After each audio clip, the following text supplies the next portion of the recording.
Bonjour et bienvenue chez DigiSchool, je suis Nicolas, votre professeur de français. Dans cette vidéo, nous allons aborder la thématique des vers dans les règles de poésie et de métrique. Alors, la désignation de la plupart des vers provient du décompte des syllabes, ça c'est la première chose à savoir. Ainsi, une syllabe, très rarement usitée, s'appellera un monomètre. Et ce sont autant d'éléments dont vous aurez besoin pour souvent les analyses de commentaires de poèmes, d'avoir une terminologie technique pour désigner les choses. C'est ce que cette vidéo se propose aussi de faire avec celle concernant les strophes. 2 syllabes s'appelle un dissyllabe. Un vers de 3 syllabes s'appelle un trisyllabe. 4 syllabes, quadrisyllabe. Donc jusque-là, vous avez une étymologie qui varie, tantôt latine comme quadri, ou tantôt mono, qui est une étymologie grecque. 5 syllabes, on appelle ce vers un pentamètre. Penta, préfixe grec, qui signifie 5, que vous retrouvez dans le vocabulaire mathématique, avec notamment pentagone. Hexamètre, 6 syllabes. Heptamètre, 7 syllabes. Octosyllabe, 8 syllabes. Énéasyllabe, toujours préfixe grec, pour désigner un vers de 9 syllabes. Enfin, le décasyllabe, pour désigner un vers composé de 10 syllabes.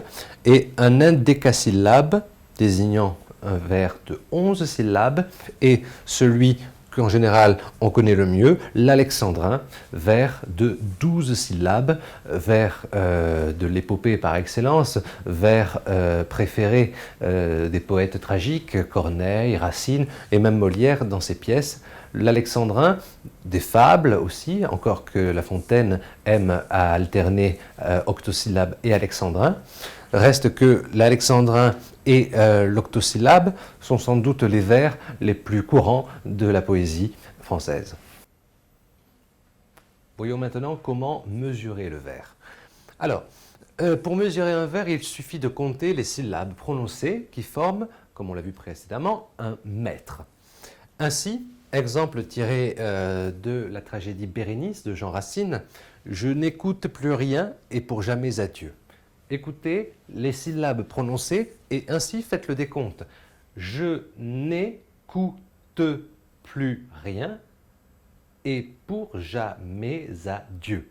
Il est important, pour ne jamais se tromper dans ce qu'on appelle l'exercice de versification, de faire toutes les liaisons, comme ici, et à jamais adieu.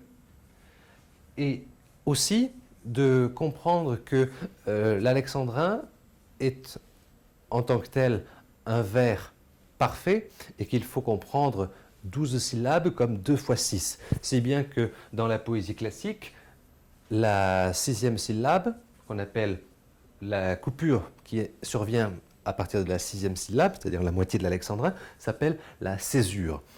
Je n'écoute plus rien et pour jamais adieu. Et quand vous lisez un alexandrin, souvent vous remarquerez cette césure 6-6.